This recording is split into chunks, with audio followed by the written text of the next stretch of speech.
OKX. I was obsessed with Goemon/Skinwalker/mimicry stories for a while, but I haven't looked in a while. And then this happened to me last night, and now I literally cannot sleep or stop shitting my pants due to its proximity to my house. I'll try to Greentext as much as I can, but first background. I am 21 and a college senior from CT. While I live in a semi-rural area, about 20 minutes to closest supermarket, fast food. I go to school in Washington, D.C., not the nice part, either.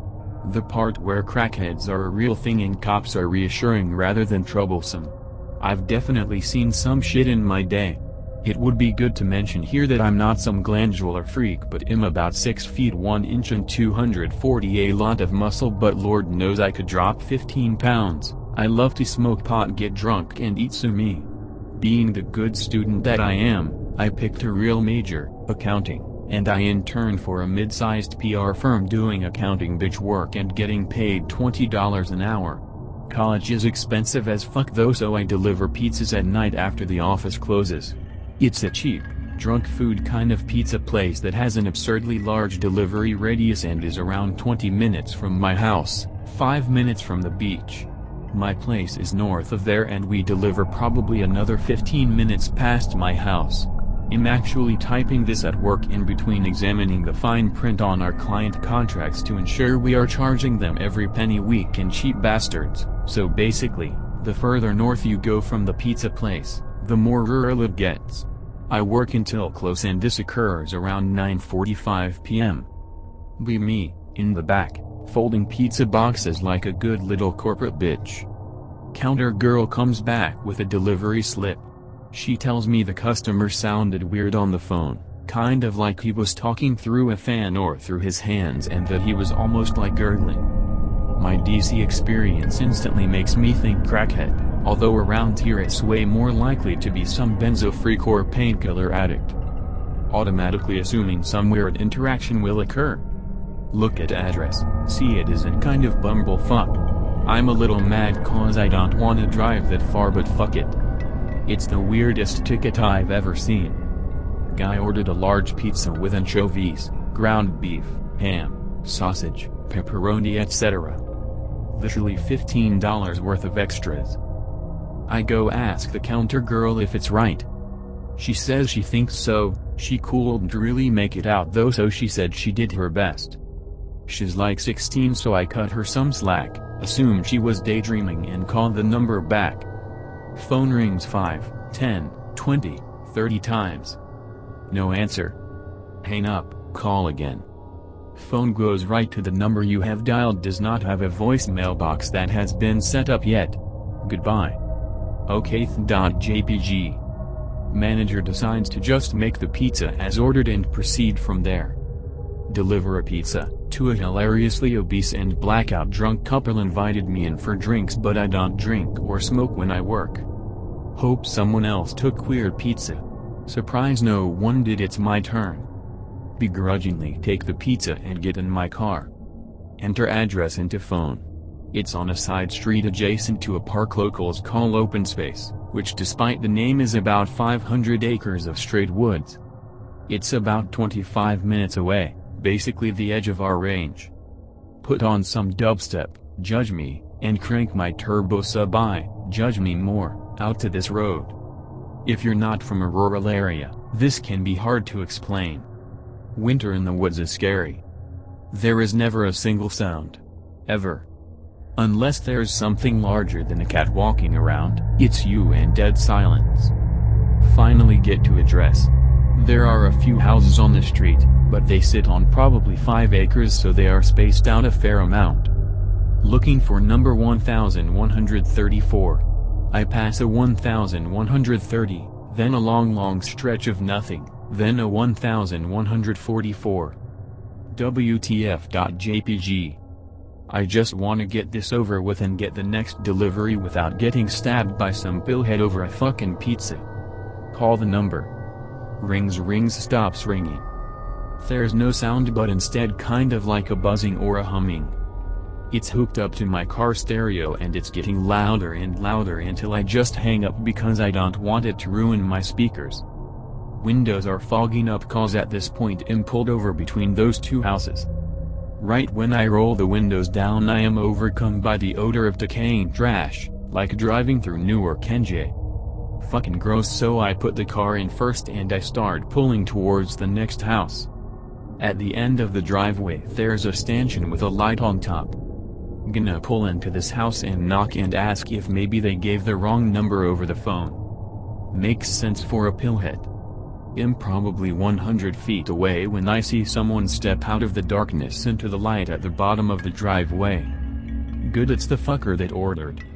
Expecting this guy to be all over the fucking place, leaning over and being fucked up. Guy isn't that fucked. Stop the car about 10 feet from him. Black coat that looks 3x too big for him even though he's probably got 5 inches on me. Don't look at him at first. Getting pizza out of car and getting ticket and change as I talk. Hey sir, sorry about the wait and the calls, this is pretty far. No response. Realize I should be watching him considering the signs. The smell is still pretty pungent but I know it's not trash day. I get the pizza on the roof of my car. He is standing under the light on the opposite side of my car. So I got out of my driver's seat and went to driver rear to get pizza. Put pizza on roof of driver rear, guy is probably 10 feet away from passenger rear. I finally pay enough attention to get a good look at him. Giant tall, no shoes, ripped up jeans, stains everywhere. Big jacket is mentioned. Look at his face. Sunken eyes. Can't even see them with the light. Getting real sketched out cause guy hadn't moved or said a word. Stop the process and just stare at the guy. He is staring right at me with those freaky fucking eyes. His head is sort of bobbing side to side, but not in any fluid sense at all. Kind of like a car door, like how it stops at halfway open, then you give it another shove and it stops at all the way open. I watch his head do this in no real pattern for probably 10 seconds. Starting to get really uneasy between the stench in the head thing and the eyes and the not fucking answering. I stand frozen and so does he. Without breaking eye contact I take my phone out of my pocket and hold it level with the roof so I can look at the guy in my phone at the same time. Go to recent calls. Call the number for the guy. Call it. Phone starts ringing but I hear no phone anywhere. Then out of the quiet of the woods, I hear, faintly, so faintly, a fucking cell phone ringing back in there maybe 50 or 100 years away. This is my kicking myself for not getting my CC yet. This is me almost shitting myself. The guy's just standing there still doing the head thing but I swear I see that fucker smile. Finally get the courage to speak. Can you please come get this? Also I think you may have dropped your phone when you were hiding a body or whatever in the woods. Nervously laugh, still thinking maybe this guy dug too deep into the prescription bottle or found some PCP or some shit. I see his mouth open, head still bobbing, feet planted to ground. He makes sort of a low guttural, quick grunt. Then a high grunt, then a low grunt. They are sort of soft, kinda like someone clearing their throat. I've shut the rear passenger door at this point and am ready to book it to the driver's seat if I got to. Just as I go to call that phone again I hear words. The phone not mine. The pause between the and phone not was way too long. Phone not literally sounded like one word. Mine came off an octave higher. My mind is DEFCON 5 like just full panic attack. Knees are weak. I'm literally about to peace out. I push the pizza to the far side of the roof away from me. Finally muster out sir ... You're freaking me the fuck out. I have a .45 and less than $20 on me. Please come take this so I can leave. When I say this the head bobbing stops.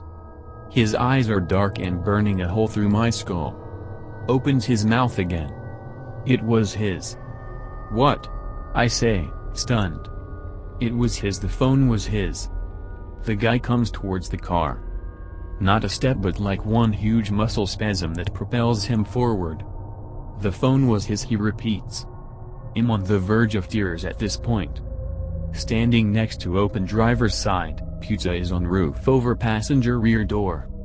Guy jerk jumps once closer to the car. That phone is not his anymore. I blubber wordless and then gathering man balls I scream I'm gonna call the fucking cops and blow your fucking drug addict head off if you don't get the fuck out of here. I see this fucker smile this creepy fucking smile and without moving his mouth I hear him say in a completely different voice, a voice I've never heard before, go away. Stop following me. I will call the police. In one big jerky motion the thing reaches forward, takes the pizza off the top of the car and places a couple round things that I later identify as quarters on the roof surrounded by dark liquid that spreads over the roof. I don't even think, just get in the car and peel out down the road, leave the hot sleeve for the pizza, leave the shit on the roof, don't even close the door all the way. I go down the road at about 80 for a quarter mile then pull a U-turn cause I don't wanna get even more lost with this psycho here. I whip down the road past the place where he was. Nothing. Finally get to the end of the road, there's a stop sign to merge with the main road. Look right to make sure it's clear, look left. This thing's face is 12 inches from my own when I turn. Tactically shit myself. Peel down road. Finally make it back to pizza place. Shaking like bloody hell. Smoke a joint just to calm me down, which I never do when I'm working. I walk in the front door of pizza place. Hey Anon, that guy at the open space house just called back. He said you forgot some food but he only ordered the pizza, right? He said come back Ike. I start crying. Look at my phone, which had been thrown through the car with my driving. 14 fucking missed calls from that number. Literally in tears. All the voicemails are empty except the last one. All I can hear is ragged breathing and those low grunting. Fucking bawling my eyes out in front of this hot ass counter girl and I don't even give a fuck. Sit for 10 minutes and calm down. Remember the change on the roof. Go out to car and turn on flashlight. The roof of my car was covered in the most viscous weird liquid, but it smells like blood and I throw up immediately. In the panel gap between my trunk and the end of my rear window I find the quarters. Covered in the same maple syrup thick goop blood shit, and stuck to it are soft little chunks of what I can only imagine is tissue. Go to open my car and my blood turns to fucking ice. There is a single line of blood going from the front quarter panel to the driver's side door. The fucking thing tried to open my motherfucking door when it was next to me at the stop sign. Tactically cry and poop my pants more. I go back in. Tell counter girl to try and call the number again. She tries over and over and over but the phone goes right to voicemail. Next morning I give the number to my uncle, who is a police captain a few towns over. Says the number is from a burner phone, paid in cash, basically untraceable, and it appeared to be off now. I sleep with the lights on now. You'll be lurking for comments or suggestions or something like, is this fucker gonna stalk me and kill me or call me again? I'm fucking terrified.